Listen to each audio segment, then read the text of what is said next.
हाँ 18,000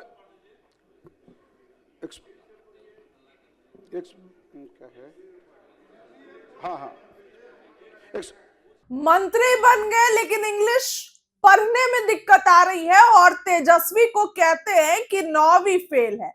अभी आपने सुना कुछ वीडियो की शुरुआत में, ये मंत्री हैं, बीजेपी के मंत्री, एमएलसी हैं और मंत्री हैं, इसलिए विधानसभा में बैठे।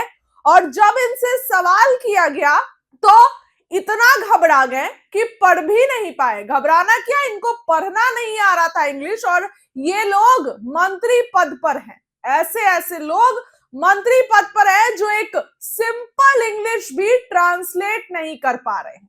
देख करके, बिना देखे तो आपको दिक्कत होती है, लेकिन देख करके ये ट्रांसलेट नहीं कर पा रहे हैं और विधानसभा के अंदर भारी फजीयत हो गई। उसके बाद सम्राट चौधरी ने कहा हिंदी में पढ़िए, हिंदी में भी पढ़े, लेकिन इंग्लिश पढ़ने में इनको और भी दिक्कत आई। पूरा वीडियो देखिए आप अपनी स्क्रीन पर, किस तरीके से विधानसभा के अंदर मंत्री जी की भारी फजीहत हो गई। अध्यक्ष महोदय, वस्तु स्थिति है कि नेशनल हेल्थ प्रोफाइल 2023 में जो आंकड़ा प्रकाशित हुआ है वह नेशनल हेल्थ एस्टीमेट 2019-20 के आधार पर है, जिसमें गवर्नमेंट हेल्थ एक्सपेंडिचर 18,000 क्या है, हाँ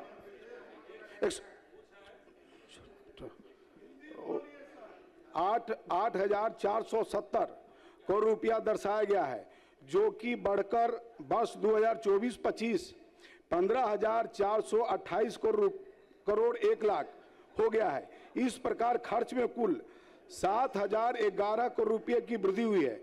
विदित हो कि वर्ष 19-20 में दवा मद में कुल 215 करोड़ 24 लाख करोड़ रुपए खर्च किए गए थे, जो कि वर्ष 24-25 में बढ़कर 758 करोड़ रुपए हो गया है। इस प्रकार दवा में बिहार सरकार का खर्च 2019-20 की अपेक्षा 3 गुना से ज्यादा बढ़ा है। नेशनल हेल्थ प्रोफाइल 2023 के प्रकाशित आंकड़ों में यह उल्लेख है कि बिहार का गवर्नमेंट हेल्थ एक्सपेंडिचर जीडीएसपी का 1.5 प्रकाशित है, जबकि झारखंड का 1.2 प्रकाशित है, पश्चिम बंगाल का 1.1 प्रकाशित है। बिहार सरकार 7 निश्चय पार्ट 3 में प्रखंड सामुदायिक स्वास्थ्य केंद्रों को विशिष्ट चिकित्सा केंद्र एवं जिला अस्पतालों को अति विशिष्ट चिकित्सा केंद्र के रूप में विकसित करने का लक्ष्य है। 7 निश्चय पार्ट 3 के तहत प्रखंड सामुदायिक स्वास्थ्य केंद्रों में हड्डी रोग, नेत्र रोग, कान एवं गला रोग के विशेषज्ञ के साथ फिजियोथेरेपी की सुविधा उपलब्ध कराने के लक्ष्य है। साथ ही जिला अस्पतालों में endoscopy, cardiology, urology and neurology दवा के विशेष चिकित्सा उपलब्ध कराने का लक्ष्य है। उपयुक्त गतिविधियों से राज्य में प्रति व्यक्ति औसतन खर्च में उत्तरोत्तर वृद्धि हो रही है। और माननीय अध्यक्ष महोदय को पता होना चाहिए कि भारत सरकार भी 6,000 रुपया मातृ वंदना के तहत, माननीय सदस्य महोदय, हमको लगता है कि उस अनुपात में बढ़ा है, उस अनुपात में बढ़ा है। मुझे लगता है कि जो चीज मैंने सरकार से पूछा है, सरकार को ये बात समझ में नहीं आई। प्रमोद जी, जब पर कैपिटा एक्सपेंडिचर की बात करते हैं तो ये मानक होता है कि आपके विश्व बैंक में या आपका हेल्थ स्टेटस, हेल्थ प्रोफाइल नागरिकों का क्या है।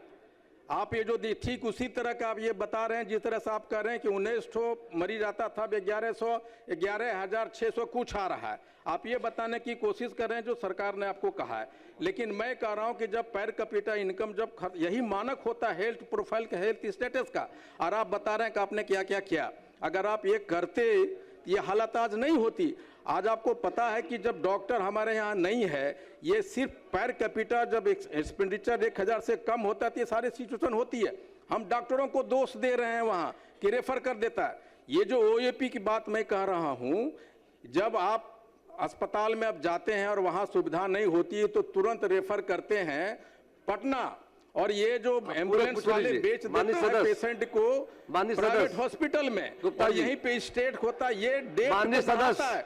हम लोग गरीबी में माननीय डूबते चले सदस्य। जाते हैं इसके वजह से। माननीय मैं सरकार सदस्य। से ये जानना पूरा पूछ महोदय, लीजिए आप। वही मैं कर रहा हूँ कि सरकार जो डाटा दिया है अभी, ये बताने में ये बिल्कुल लोग सक्षम हो रहे हैं कि पर कैपिटा खर्च कितना होगा, आपको उपलब्ध और ये करा दिया कब तक जाएगा। बढ़ेगा, हम ये जानना चाहते हैं। माननीय मंत्री, इनको उपलब्ध करा दीजिएगा, अलग से नहीं है तब।